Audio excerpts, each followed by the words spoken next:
Getting off the sheet music has been an important part of my adult development, to tell you the truth. And there's nothing wrong with reading. It's okay. Like, there's something special about not reading.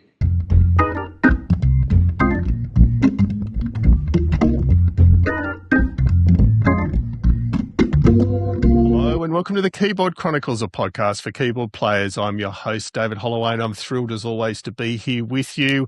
I'm also particularly excited this episode because I have a wonderful guest co-host. I consider her a great friend and a damn brilliant musician, Miss Sandy Soon. How are you? Hi, David. I'm very well, and how are you? Yeah, good. Putting along okay. And for those unaware, Sandy and I are both natives of the sunny town of Wollongong, south of Sydney, and we're both in different bands. Sandy can play me under the table without trying, although she'll deny it, but she's an amazing musician, and it's thrilled to have you here. And there's a reason, Sandy, we've got you here, because you're a bit of a fan of the Black Crowes. I certainly am. This guy is an amazing musician and has a very, very interesting and diverse history. So he came to our attention through the Black Crowes, but so much more to his work as well. There sure is, yeah. So Mr. Erik Deutsch is our guest for this episode, and it is a thrill to speak with him. As you'll hear, we cover so much ground in an hour. It's unbelievable. So I'll leave it there for now. I'll let you jump in and hear about his amazing career, and we'll talk to you at the end of the show. Erik, sir, it's an absolute pleasure to have you on the show, and you're going above and beyond. I know you're on a short break at the moment, but you're still taking the time to speak with us, so hugely appreciate it. Hey, it's a pleasure to be here. Thank you guys for having me.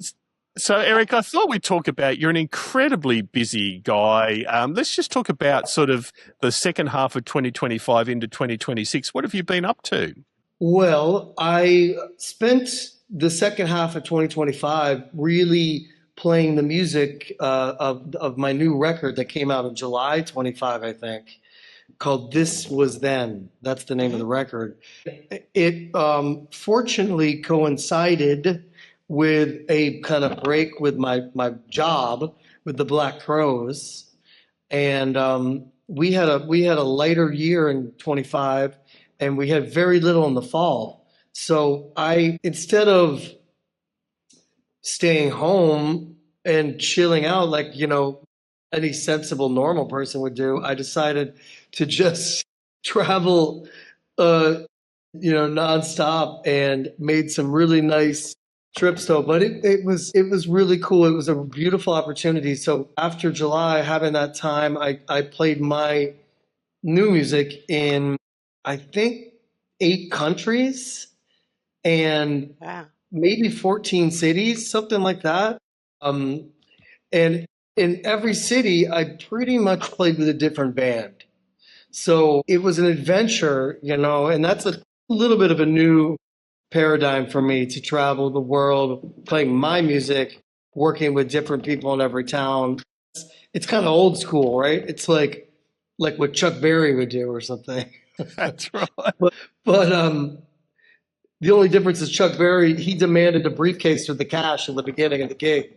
I'm not on that level yet, But so I was in Mexico where I live, and I was in the States where I'm from, and I was in Argentina and Brazil and Uruguay, places that have kind of welcomed me recently and with very, warmly with my music. And then I was in France and Germany, so playing gigs in all those spots. That was between July and the end of the year. And then just doing my usual kind of stuff. I'm always playing in Mexico when I'm home these days. It's pretty busy. Yeah. I live in Mexico City about 8 years now, after a long time in New York. Love Mexico City. And I basically moved there because they were so welcoming to my music that I couldn't deny it. That's the shortest version, of why I moved there. But I can tell you more later if you'd like. But yes, please. But when I moved there, I found, wow, man, I got it's so relaxed. I don't have so much to do, coming from New York. And then somehow now I'm just slammed, and I still don't have that much to do, but it seems like it got busy. Part of it is I have 3 different bands, 3 different projects in Mexico City. And a beautiful thing about being down there is you can work all the time. There's no rules about if you play this club, you gotta wait a couple of weeks. There's no clauses, let's say. Yeah. And part of the reason why there's nothing like that is because the people just keep coming. It's one of the most great reliefs of my life, because as a New Yorker, you're always trying to find ways to get people to come out to your shows. Unless you're famous, I think it's a challenge, So, well, New York is New York. It's so complicated, specific time. Like the way it worked in 2007 is different how it worked in 2012, different how it worked now. The neighborhood, the everything has its own way, but it's a fine balancing act. New York City as a local musician. Mexico City is just automatic. I barely promote any of my shows, and people just show up with energy and enthusiasm, and that's a beautiful thing. So I'm always doing that. And here in 2026, what have I done? I was home for the first couple months of the year. Very nice. Very little travel, just a little around Mexico. And then and maybe a gig with the Black Crowes in Montana. We had a gig in Montana, a one shot, or a one-off, we call it. And then I came to Rome here last week, did a concert in Rome, the first time I played my music in Rome. Had a really successful, beautiful concert. And now I'm just hanging out before I start Black Crowes tour. We've got 5 months between now and September. 5 months of gigs. Australia, Japan, the US, and Europe, and Canada. So which is a huge itinerary, Eric, and we're definitely going to speak to you about that. It's been a busy 12 months. So I do want to go a little bit back, Eric, to your musical upbringing. So what was sort of your childhood and teenage years like, and what got you into music in the first place? Well, I grew up in a musical family in a way. My dad played music, and there was a piano, a baby grand piano in the house that my parents still have, a chicory, a classic. There was guitar around, there was records. But my grandfather was a professional musician in Washington, D.C., right where I was born. He was a longtime band leader and president of the D.C. Musicians Union for 35 years.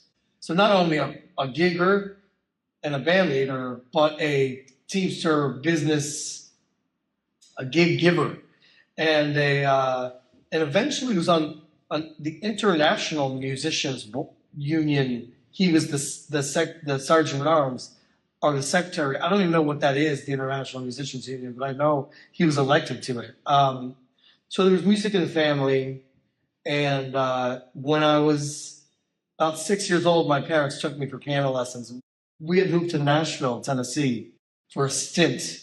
I just went for lessons, and I guess I was good at it, and it stuck, And back in Washington for high school, I started playing in a jazz band in high school, and I could do that. I was really a rock kid. I loved rock and roll, so I was jamming with my friends since I was 10 or even younger, maybe 9, and writing a little music. But rock and roll in the 80s, it was so guitar based. Every band I liked was like electric guitar band, like there wasn't as much cool keyboard stuff going on as far as I could tell. The keyboard guy was always an afterthought, so I kind of wished I was a guitar player and practiced guitar and stuff. But then in high school, joined the jazz band, really didn't give a damn about it, but I could kind of do it. And started playing with my friends in the basement doing jazz, and even playing gigs. Still never listened to it or cared about it. My friends would even start making fun of me about it. But then I started going to jazz clubs in DC and kind of caught the fever from that and started, I read that Miles Davis book probably when I was 15. And I'll tell you what, the personalities caught my attention. And I think I've always been like that with art. Like, I like art, sure. I'm into art of all kinds. But if I know the story behind the art, I find it a little more accessible or connectable from the way my brain works. And so, like, I like the stories about the Kubrick movies where he was torturing the actors behind the scene, or like Steve McQueen ran off with Ali McGraw after the ghetto. Like, I like that kind of stuff. Like, it makes everything more interesting to me. Of course, the painters and what they were up to or how crazy they were when they painted this or that.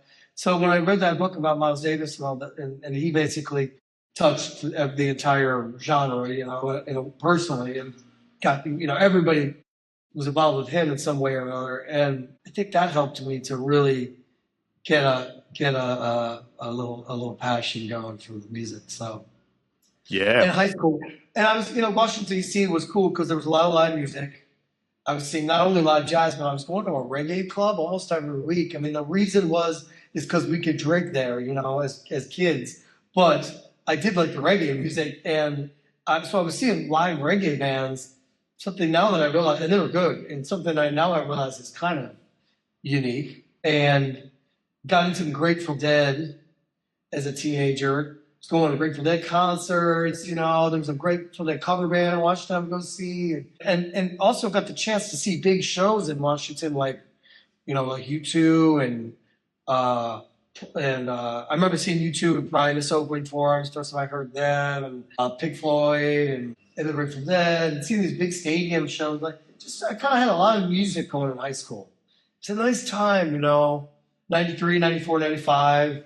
No cell phones, no internet, just music and just smoking weed and drinking and whatever we did back then. That was kind of what we did. Sports, I guess, but it was a lot of music. It was very music focused, the time. Music, and you watched movies and you went out to see music and you played music and you listened to music. Exactly. And Eric, so what in high school led you to decide to study music at the University of Colorado? What was there a particular event you thought, hey, okay, I want to do this in some depth? Well, my junior year and then especially my senior year, I got more serious. I think it was the first time in my life I liked to practice. Because I never liked to practice. I was kind of like a crammer, last minute for the recital, mentor. And I just wasn't, I had other interests my whole childhood, but I was good at it. So I kept it up, and thank God my parents didn't let me quit. I probably tried to quit 100 times. But senior year, what happened is I started getting my own gigs at those jazz clubs in Washington. And so I actually had a reason to practice. And man, those musicians in Washington were so gracious. I remember calling on the phone, and I look back now, these folks, this guy I called for my first gig, he was probably in his mid-60s.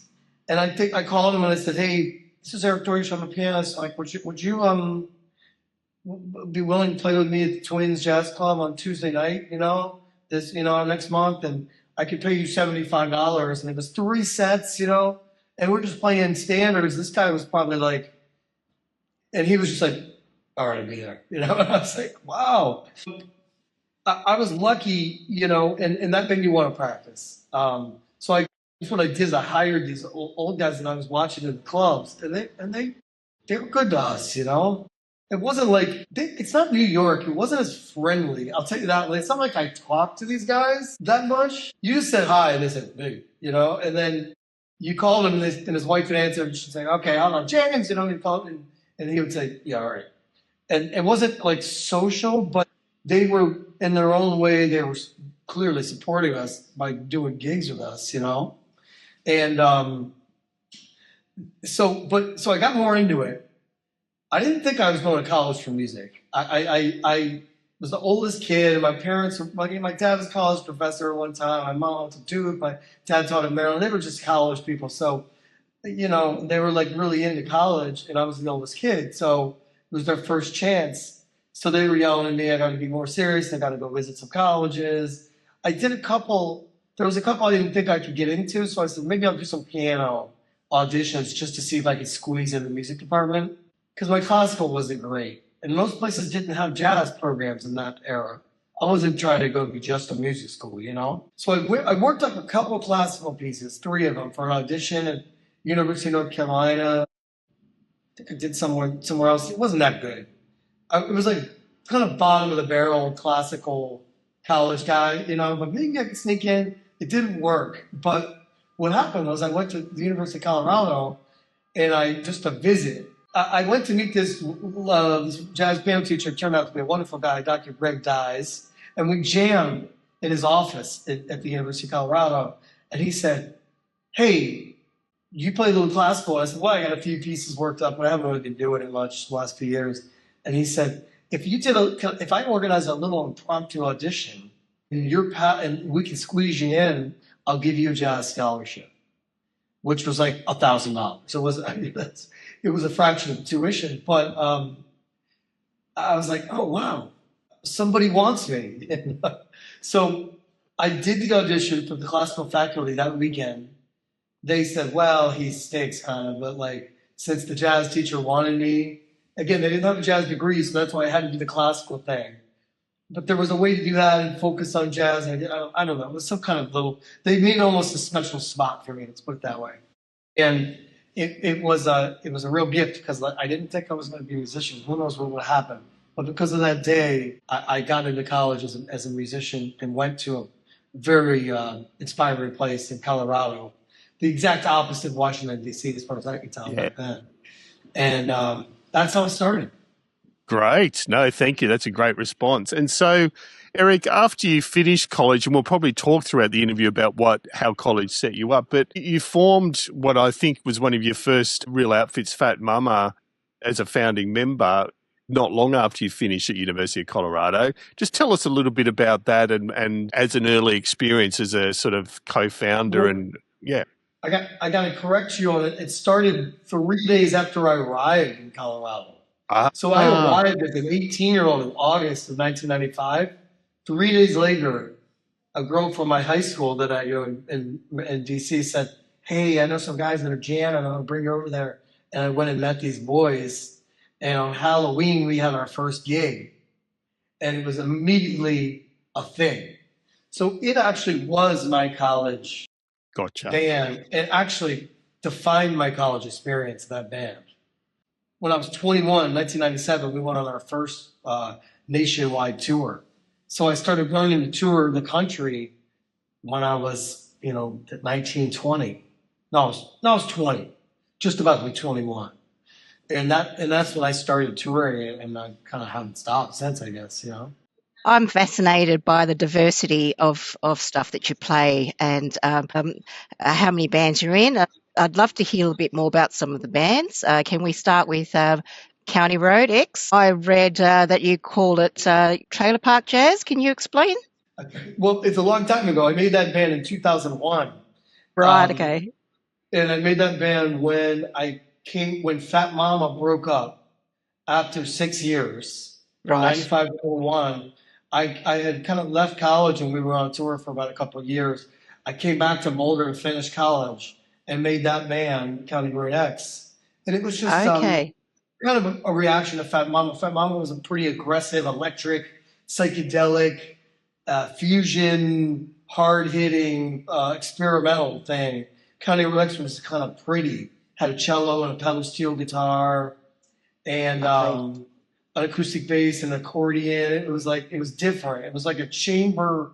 It was some kind of Americana chamber group. And I guess calling it the Trailer Park Jazz, that was something I came up with, back then. I don't remember exactly why or how, but it just had to do with this kind of country, twangy, chambery sound, I think, I'll say it may have been a little ahead of its time. It was pretty cool.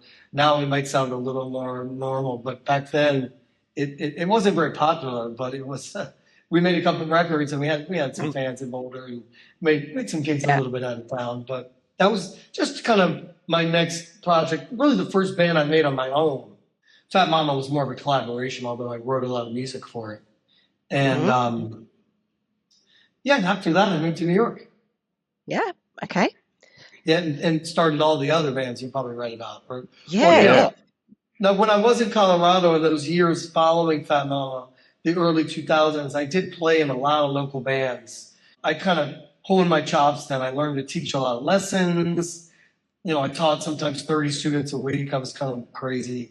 And I would play in all kinds of bands and tried all kinds of things. So that was kind of my foundation for moving to New York. A big growing development period for me, I'll say.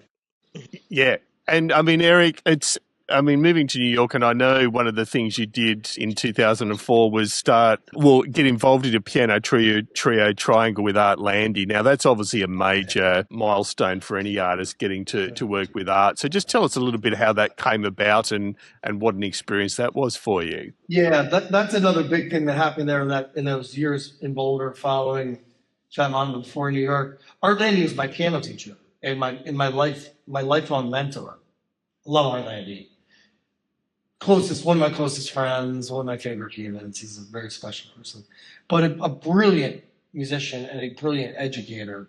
And although I've had many good piano teachers, including Dr. Greg Dyes, who I mentioned from Boulder, from the college, Art was my main mentor. And he, very conveniently for me, also plays the drums and really, I would say, he enjoyed it more than piano. He's so good at the piano, I was sick of it. So the drums were really fun for him.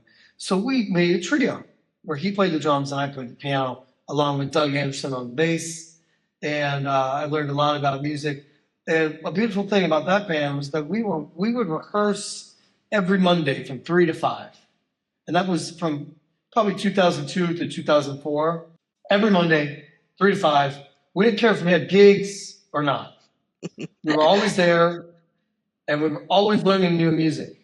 So by the end of the run of Triangle, by the time I went to New York in 2005, I don't know, Triangle might have played 10 or 15 or maybe 20 gigs. I don't know, in a couple of years. But we probably had a repertoire of 50, 60, 70 songs. And the way Art was is that he liked to learn new music for every concert. So when we had a concert, we would often have a concept, all music of waltzes or all music of a composer. I don't know. We did different stuff. So we were learning music nonstop. Really, really formative and special moment for me in my development, and a lot of fun. I'd love to move on to the Charlie Hunter trio. Yeah. I was quite amazed to watch this guy with his 7-string guitar. I just wondered how this came about and how you fit in with the band like that. I believe it was Charlie, yourself, and a drummer touring together. Exactly. Yes. Well, in New York, I moved in 2005, and around 2007, I think 2 years later, I got the call from Charlie Hunter. It was in the spring of 2007, so not about a year and a half after I moved to town, maybe. And I was real fortunate. Charlie Hunter was someone I had been a fan of since I was in high school. He was a big deal, and especially back then. And he had some friends that had worked with him, and somehow my name got passed down the pipeline, and he was looking for a new trio. Charlie was a little bit like Art Blakey back then. He changed his band a lot and looked for young musicians. And he had actually had a band for a while, for maybe 6 or 7 years, a trio with Derek Phillips on drums and a great saxophone player, I'm just his name. But they had a great trio, and he called me to come to a gig and sit in on a song, and then they hired me. And it was very cool how that process went, because auditions can be kind of, in my experience, kind of lame. And that one was great. And then he just hired me, and I joined the band with Simon Lott, and we played for about a year and a half. And then Simon left the band, and Tony Mason joined the band, and we played for another couple of years. And Tony Mason, well, I love Simon, but Tony became one of my closest friends. And we toured the world. It was a very important thing for me because, number one, Charlie is incredible, so I learned a lot about music and had a great time. We made 2 records that I'm very proud of still, especially Baboon Strength with Tony. Toured the world together, and I had really magical, unique experiences. We did train tours in Europe, for instance, the only time I've ever done that, really, where we traveled together on trains and city to city. And did things like played 8 nights in Athens at the same club. We played in Ukraine, we played in Russia, Poland, places that I haven't been since. And we once played 21 shows at Yoshi's in San Francisco and Oakland in a row. And it was just beautiful, And so also, but here's another thing, just career-wise, it was an important moment for me in New York because although I had been fairly successful in Colorado as a young guy, you move to New York, and even though I played with Art Lande and I played with Ron Miles, and these were my big guys, and Davachka, the rock band from Colorado, it didn't mean as that much in New York. Not that it matters, but sometimes your resume opens doors, or it's just kind of important, So when people say, well, who do you play with? It kind of matters. I think when I was in my 20s, so it mattered more then. And all of a sudden, I was in Charlie Hunter's band. It was kind of a big deal, for someone like me. So that was exciting, and it meant something in my path, as a musician in New York. And it absolutely is a big deal, Erik. And I'm just interested, by that stage, you're on sort of your second or third, or your third band. What were you still benefiting from your education? So what stood you in good stead by the time you got to someone like Charlie Hunter? You go, gee, I'm glad I had that education. What were the chops or the learnings that you'd had that really helped by the time you got to that stage? Well, I think that I stayed in Colorado until I was 29, which in some ways might have stunted my career internationally or some, it's like maybe if I wanted to get famous, I should have gone to New York when I was 23, 24, when Fat Mama broke up. But instead I went back to Boulder. What it did offer me though was time and space to grow in a smaller pond, in that Colorado scene. Colorado was healthy, there was a lot going on. Not New York, but like I mentioned earlier, I kind of got my chops together, teaching, recording, playing. I did all this work, and I was a bigger deal than I would have been if I was in New York. I would have been just one of many pianists or whatever, musicians. So I think just the foundation of all the skills that I was able to put together in Colorado. Number one, you bring that to New York, you bring that to any band you go into, it's going to help. I think specifically, well, Charlie, we didn't use music. We didn't have any sheet music in that band. Maybe the first band I was ever in that didn't have anything.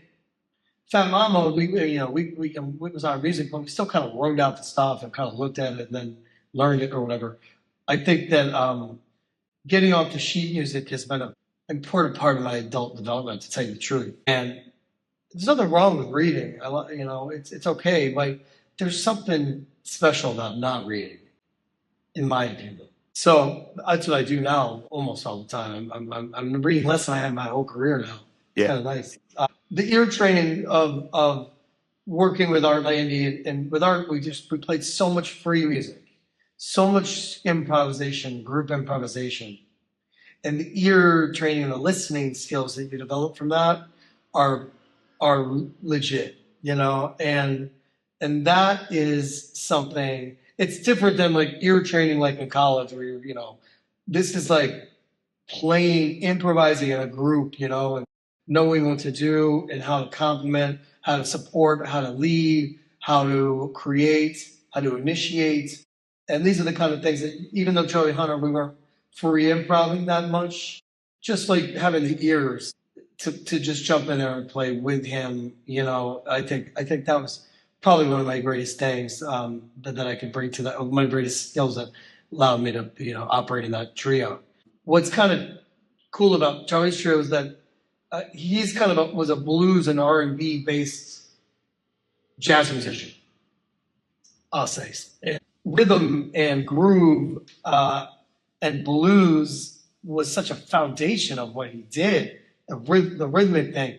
That was something I was good at as a youngster, like as a kid, but in college kind of moved a little away from, got more into like kind of harmony and, and different kind of thing. So I think that he balanced my Art Lande training, the harmonic, artistic, ethereal, avant-garde approach to jazz, the things I learned from Art specifically.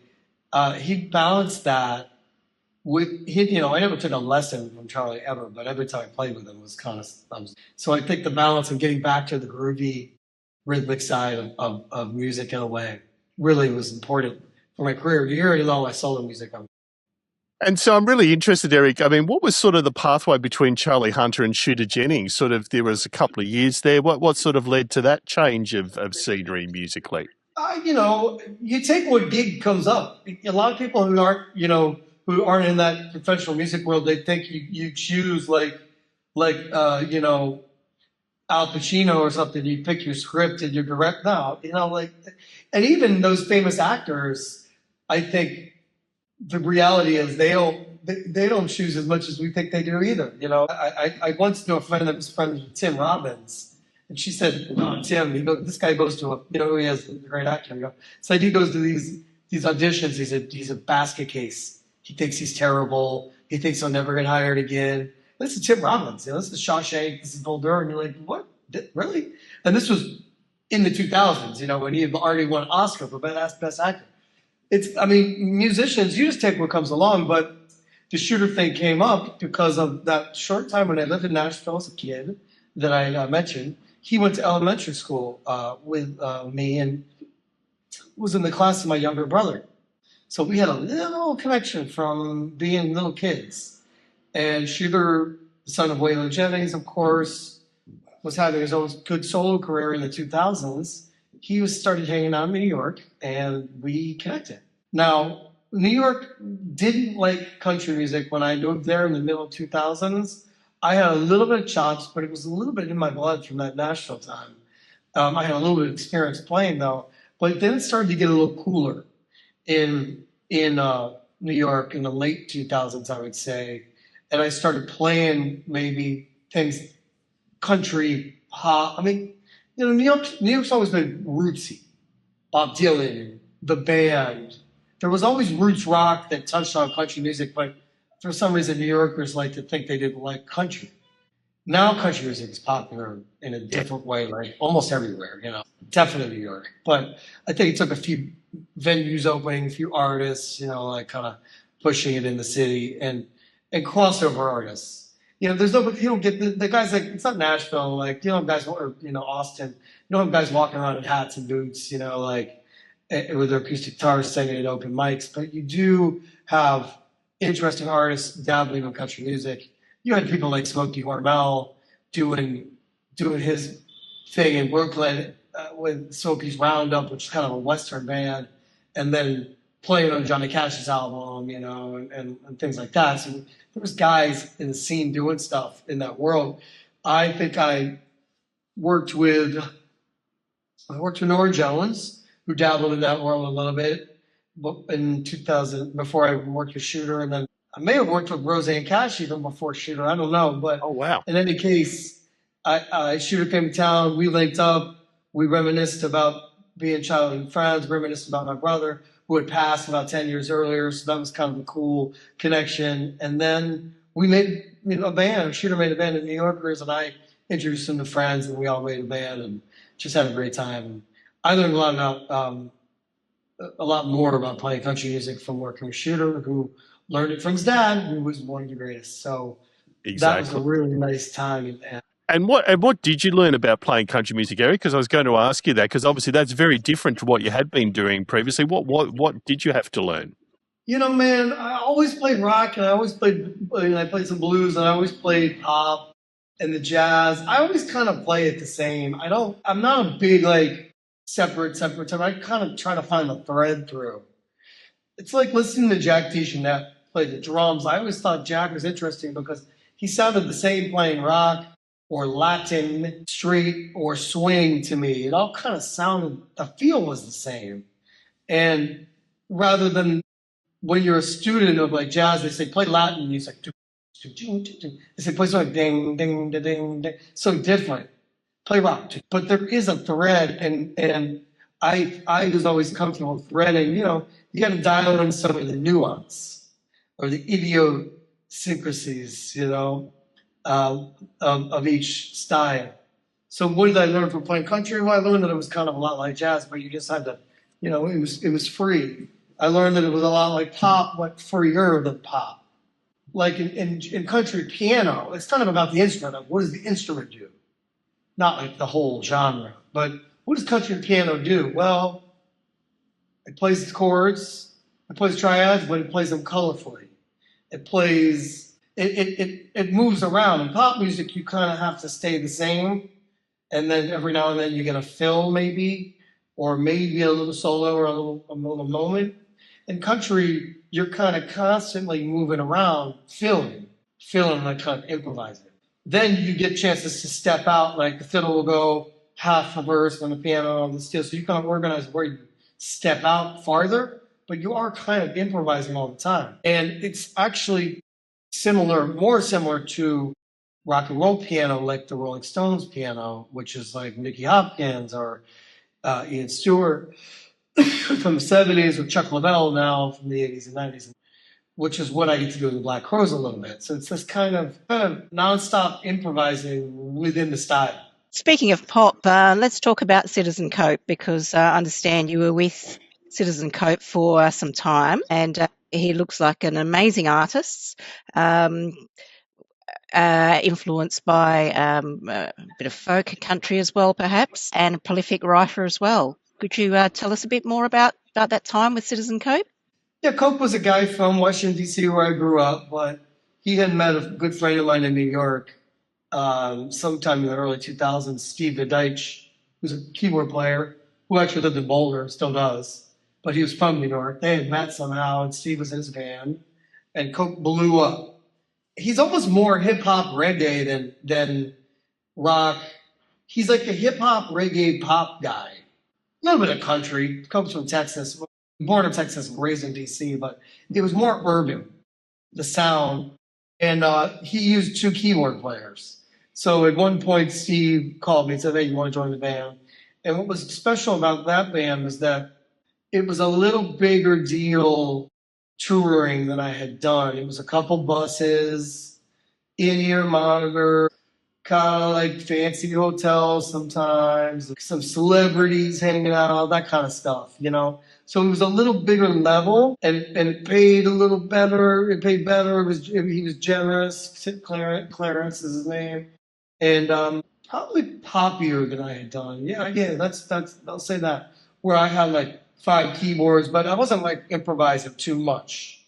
A little bit of space in that music, but mostly kind of playing parts. So important step for me in that pathway, that kind of learned how to, I had the years of on stage playing parts, working the synths, and learning how to tour for 3 months at a time in a little bigger operation with a bunch of techs. I didn't set up I think it's probably the first time in my life I didn't set up my own gear. And sure, we went around on a bus, but it was like a circus. I'll say that. But I did a good thing. But so Cope was a little bit of a circus too, but it was a little different level. Yeah. And do you remember what your rig was at the time with Citizen Cope, Eric? So you mentioned synths and stuff. Do you remember what you were using at the time? Yeah, they got me this big custom organ shell, this big wooden B3 thing that was really beautiful. And inside it, I put a Korg SD1 to play piano on and Rhodes, and I put a Nord electro organ on. I had that going through a Fender Twin amp, so it had some juice to it. I had a Juno 60 for a while. I had a Moog that I used to play bass on for some synth bass stuff. I think it was a little fatty. Right. I had a MPC, like a sampler from the 90s, that classic. And there were some samples on there, some synth bass stuff, for like some rock kind of hip hop kind of shit that we did. And then there was some kind of string synth, maybe an Alesis, I don't know, some kind of string sound that Cope liked from his albums, kind of iconic Citizen Cope strings. So there was like a brain, and I would control that with one of those other keyboards.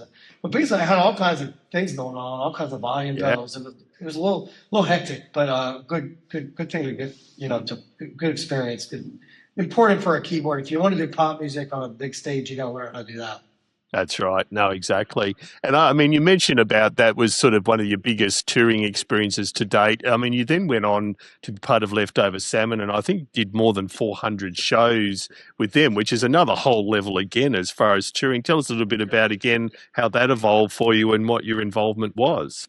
Yeah, Leftover Salmon was a band that I knew about from Colorado because they were famous. They formed in 1989.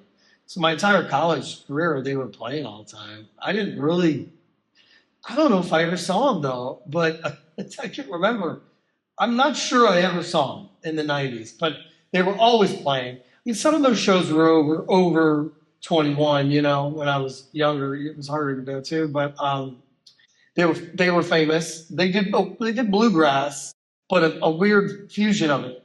And I think they probably don't get enough credit for kind of blowing that genre wide open. Yeah. In the bluegrass circles, they do, and I know that enough from playing with it because we would go to traditional bluegrass fests, and guys like Del McCurry and these old school boys they just love Leftover Salmon because Salmon brought number one a drummer, which bluegrass bands don't have traditionally, electric stuff, and a Zydeco. Originally, Leftover Salmon was a Cajun Zydeco bluegrass fusion band. Vince Herman had the Salmon Heads, and Drew Herman had the Left Hand String Band, and they did a gig together on New Year's in 1988, and that's how they named the band. They called some of my friends were actually playing in it. It's been a lot of folks have gone in and out. And in about 2016, my buddy Greg Garrison said, "Hey, you want to come do a run with us? I do like 3.5 weeks." Because their guy had quit. Who was it? I don't remember. The keyboardist had left. Something happened. They were changing it up. And I went and I joined for 3.5 weeks. It was a big hit. It was, Salmon, talk about a circus. Literally one of the all-time circuses. It's great. And, to the level where Vince Herman I've seen him spontaneously create and lead a parade through a town straight off the stage. I've seen it multiple times. I'm not even kidding. It's a power that not many humans possess. So I did it for 3.5 weeks, and I said, "Well," they said, "You want to join?" And I joined, and I did about 4 years, about 100 a year.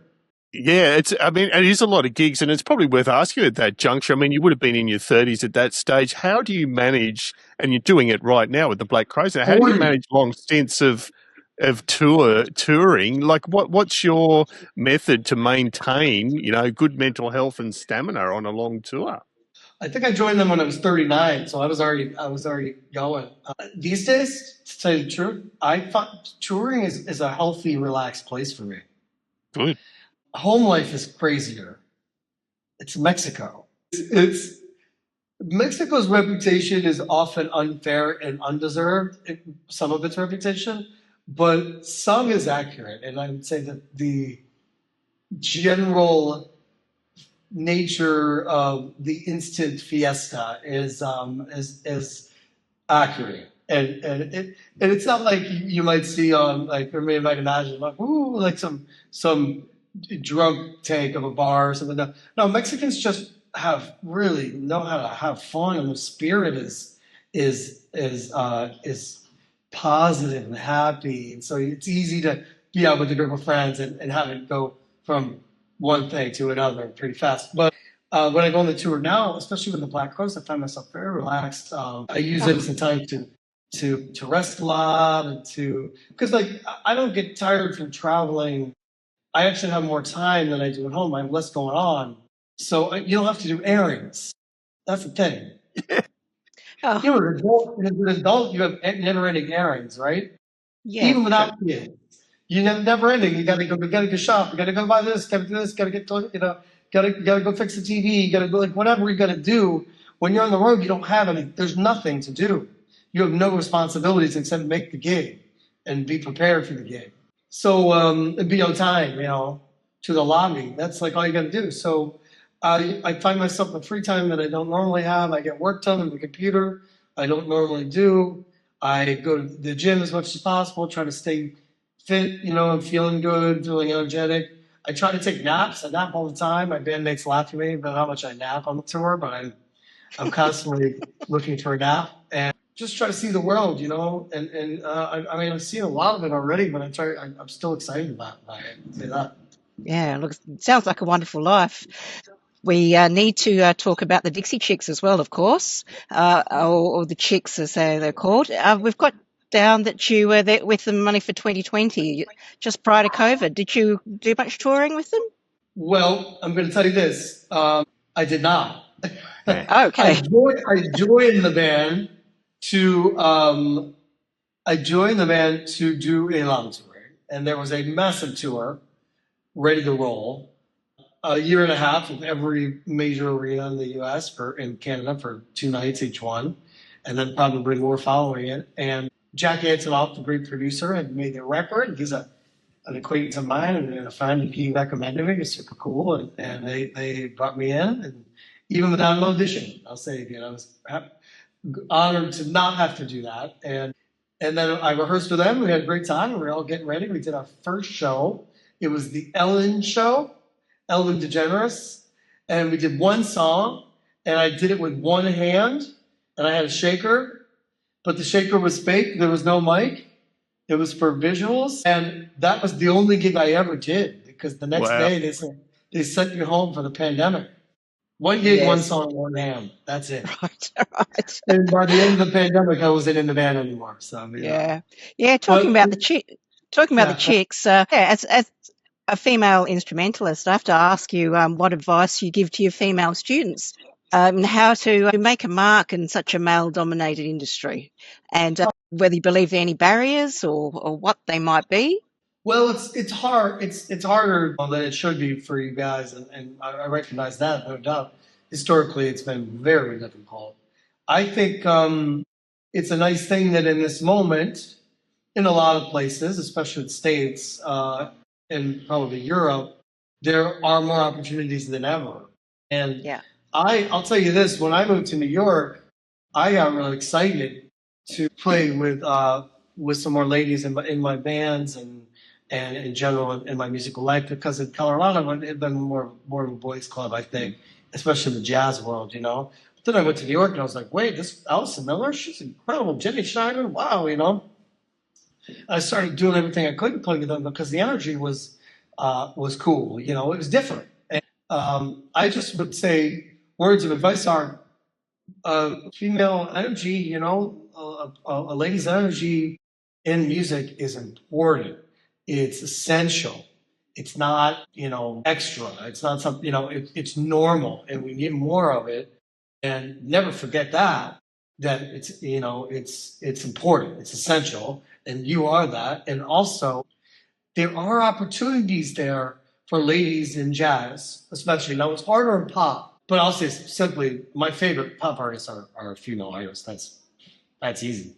I mean, easy. Look, that's great to hear.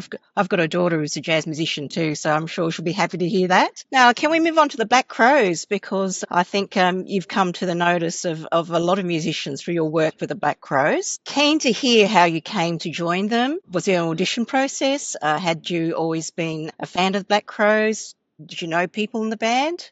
Always a fan, yes, since the first record came out when I was a kid. Loved Shaker Money Maker, loved Southern Harmony. Lost track of them a little bit, but I knew they were still around. And yeah, I knew folks that had played with them when I went to New York. I started to meet people that had played with them. And saw them around New York a little bit, but the band was kind of broken up.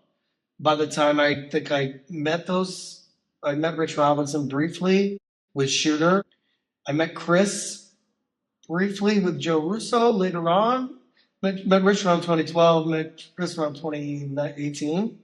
2019, I got a call, around maybe shortly after I met Chris, I got a call to maybe do this solo band, but then it ended kind of abruptly after that because they decided to form the Black Crows. I was also in Left Him Salmon, so I think I was like, I don't know, I think I was kind of committed to Salmon, but I went to an audition and it went great, but they got somebody else, and then I joined the Dixie Chicks, and then after the pandemic, they called me back and said, hey, actually, would you join now? And that's how it happened. And it's real quick, I'll just say that it's a New York thing.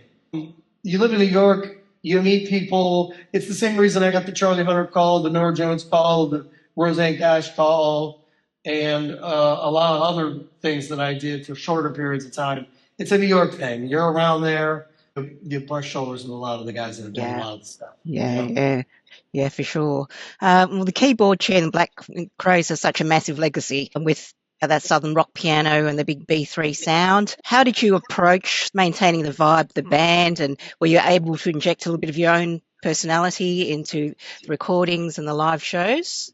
Yeah, I mean, I'll tell you this. I'm not on a mission to inject my own personality. I'm on a mission with this band and other bands that I work for to do it the right way, right?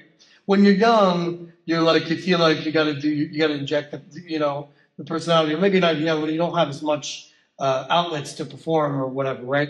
I have so many and blessed with so many outlets and so many very personal outlets that I'm okay to not go that way. I'm okay to just kind of play the role. Now, having said that, it's probably inevitable with a guy like me, like just in terms of my little bit of rebel, jazz musician, improviser. Excuse me, 1 second. I just tried to. Rich Robinson taught me, play within the style. Be yourself within the style. Do your own thing within the style. And he's so right. You have to be in the style of Black Rose, which is in a certain kind of style of rock and roll and British rock and roll, even more than Southern rock and roll. Some people might be surprised to hear that Black Rose are from the South, are from Atlanta, the U.S. But the music was inspired by the Faces and the Stones and Humble Pie and British rock. Thus, the spelling, Black, where is it? Here, E. Curls with an E is the British spelling. So, Right. So, Yes. yeah, I've just had a pleasure. Also, I'm in the lineage of Eddie Harsh was their great pianist. Chuck Leavell played on the first record, but Eddie Harsh, both these guys, Chuck and Eddie, excellent pianists, excellent rock and roll pianists. A pleasure to imitate them and follow in footsteps. And also, I get to know Chuck a little bit. We played together a couple of times with the band, which has been a delight. Right. And such a huge part of the Black Crow sound. So when you gig with the Black Crows, is there a fair bit of improvisation? Do you have a chance to jam? Is it the same or similar from gig to gig, or is there some leeway for a few changes or a few differences when you're playing different gigs? Well, we change the set list up every day, so that's always a challenge, number one. Right. And often there's a new song daily that I've never heard. A lot of songs. Right. We are a pop band in the sense of the forms of the song that generally are the same, but within those forms, there's plenty of room for creativity and piano share especially. I have fewer parts than say the guitars. The guitars have parts that kind of define the sound. I tend to have fewer and kind of more gluing in the in between cracks, So I have space to do some improv. Great. And I mean, obviously, Eric, super keen to hear about. I mean, you've been well established with the band now. What is your sort of keyboard rig? Have you got a fairly stable rig that you rely on now when you go on tour? Yeah, it's a Hammond B3 with the Leslie, a Hohner D6 clavinet, a Wurlitzer stage piano. Was it 220? I forget which one model it is. A black Deluxe Wurlitzer, a digital Mellotron, one of the new Mellotron synthesizers from Sweden, beautiful keyboard, and a Nord Stage Piano 3 for all the piano stuff. Nice. Yeah. It's a great rig. No, great rig. And in preparation for a tour, Eric, what's sort of the rehearsal process like now that you've been on board a while? I mean, how long do you guys tend to rehearse before heading out on tour? Yeah. Not much. I'll say that. Not much. 4 years in the band, I don't know, maybe 8 rehearsal days. Wow. Maybe 10. I don't know, not too much. Yeah? No, that's... But it's a serious band. That's the thing about the Black Crows. We don't rehearse that much, but you're expected to know what you're doing. I'll tell you that. It's not sloppy. Yeah. So. I don't doubt it. And I mean, obviously, you just mentioned that, a new song may be thrown in on a day, you'll swap up the set list. So what sort of core set of songs, not the core, what expanded set of songs are you expected to know across the Black Crows discography? All of them. Yep. That's the answer. All of them. And then the ones you've never even heard of that never even got released. Yeah. There's a ton of songs they recorded that never got released that are floating around on the dark web. You generally learn of the day I could they'll say, hey, we're going to try this one. And you hear it coming down the pike, maybe it's sound check for a week, people are messing around, and then it's on the set list. So, you get a little heads up, a little warning, and then you kind of figure out what they're doing. Yeah, great. And that's probably a good junction to ask about a Trainwreck, Eric, whether it's the Black Crows or any of the other bands. Have you had a memorable on-stage Trainwreck that you can look back and laugh about now? That's a great question. A memorable train wreck. I mean, there must be something really funny that's happened. Well, one time with Fat Mama, we crashed our bus in the front row of a concert of a festival, trying to leave right after our set. So we played on the stage, and our bus was here, and then we tried to drive through the front row to get out as fast as possible. It was in some hillbilly holler in Missouri, and I think we had come in from the hill all around the crowd, but we didn't want to go up this gigantic hill. We could just get right out. And so we tried to zoom right out and learned immediately that there was a reason we had gone on the hill, because we got stuck and basically crashed our bus in front of the stage. Well, the headlining act who was after us had just started to play. So they started to play a set, and it crashed our gigantic school bus, and it basically was stuck there while we were revving the engine, trying to get out for the entire hour of their set. It's not exactly a Trainwreck musical moment. No, that's a great story, though. Love it. It was about as memorably and as messed up as you could possibly. They were just like, you idiots. What do the band? They were a band. It was a band called the Jazz Mandolin Project, which was a popular band they were from Vermont, and we admired them. And there we just completely ruined their show. They were kids doing. I mean, 22, 23. Okay, well, I'm going to ask you the next question, which is a question that David usually asks all his guests that come on the Keyboard Chronicles, and that's to name your 5 top desert island discs. Well, I'll think of the ones that stick with me to this day. I love Air, Moon Safari by Air, the French. Kind of Blue just popped in my head immediately. I mean, I don't listen to Kind of Blue that much these days, but it's a perfect album. I'm thinking of Keith Jarrett. I love Treasure Island. That's just one of my favorites, man. I love Treasure Island. Oh, I love Illmatic by Nas. I think that's one of the best hip-hop albums of all time. Can't deny it. Illmatic. So that's 4. And then it's a rock album. It's in the band. From the band, Music from Big Pink. They're famous starting from Woodstock. Great diverse picks. Thank you, Eric. And I do have one last question, because for the sake of our listeners and viewers that aren't aware of Eric's full career, we've left out literally dozens of names that Eric's either recorded with, performed with, and so on. So I'm actually going to throw a question at you, Eric. Are there 2 or 3 artists that have really stood out in your career that we haven't mentioned yet that really had an impact on you, whether it was just the creative relationship, you as a player, whatever it was? Well, Ron Miles in Colorado, I mentioned it for one quick second, but the late Ron Miles was a just wonderful, wonderful musician and mentor. Meant more to me than anyone else compositionally, I think, besides Art Lande. But and then I'll say that Ellery Escalante is a saxophonist in New York City that I've learned a lot from about improvising. We worked together a fair amount. Stephen Bernstein, a trumpeter, arranger, a wonderful New York legend. Learned a lot from Steve. And Jim Campolongo, the Telecaster master, originally from San Francisco, who I worked with, someone I learned a lot from. I mean, the list goes on and on, but am I forgetting? Oh, Theo Blackman, someone that I've worked with over the last 15 years, a good friend, and just a really special vocalist and musician. So these are folks that, off the top of my head, are just really, really important.